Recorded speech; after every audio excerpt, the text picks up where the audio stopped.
Kindia, où la ville des agrumes n'est qu'à une centaine de kilomètres de Conakry. La nationale qui relie la capitale a été refaite pour le plus grand bonheur de ses commerçants. Avant, quand cette route était dégradée, on étouffait sous la poussière qui se posait sur nos fruits et accélérait leur pourriture. On en perdait énormément. Mais aujourd'hui, depuis le bitumage de cette route, il n'y a plus de poussière et ça change tout pour nous. Nous vendons aussi mieux qu'avant parce qu'il y a plus de trafic. Les ventes sont bonnes, surtout les week-ends. La ville a bénéficié de la rénovation de son réseau routier. Création de nouveaux tronçons, réhabilitation, construction de ponts. En l'espace de 4 ans, près de 1000 km de routes ont été construits à travers le pays, selon les autorités militaires. Kindia, mais aussi Mamou, ont désormais leur voie de contournement afin d'éviter les embouteillages en ville. Elles sont généralement utilisées par des camions ou pour de longs trajets. Toutefois, tous ces aménagements ne sont pas encore achevés et certains trajets sur des routes dégradées relèvent du calvaire, comme celui reliant Mamou à Farana, dans le centre du pays. Passé 14 heures, je ne voyagerai plus à Farana.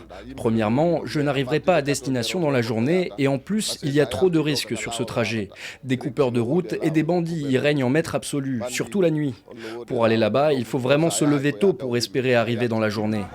Le syndicat des transporteurs de Mamou appelle les chauffeurs à la prudence et estime que les nouvelles routes sont trop étroites. Selon eux, elles ne seraient pas aux normes et manqueraient de panneaux de signalisation. De nombreux cas d'accidents auraient été recensés depuis leur inauguration.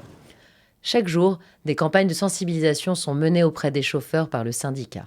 La vitesse est elle aussi mise en cause. Je vais commencer par Mamou Conakry. On apprécie beaucoup l'État, ils ont fourni l'effort. Parce qu'à un moment donné, vous savez, c'était impraticable. Maintenant, c'est devenu encore impraticable par des causes d'accidents.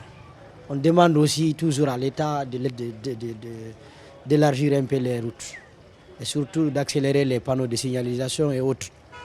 Le chef du gouvernement de la transition a fait escale à Mamou pour battre campagne en faveur de l'élection du général Mamadi Doumbouya, actuellement à la tête de la Guinée.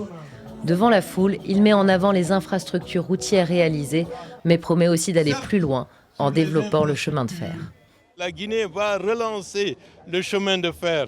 Nous avons déjà le transguinéen Moribaya-Simandou, 650 km linéaires, mais nous allons également relancer la construction du Conakry-Niger. Cette connectivité est essentielle pour nous permettre d'assurer un développement solide et un développement durable.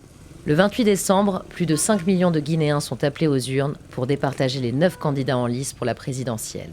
Le général putschiste, Mamadi Doumbouya, fait figure de favori 4 ans après avoir renversé le président Alpha Condé. Très rapidement,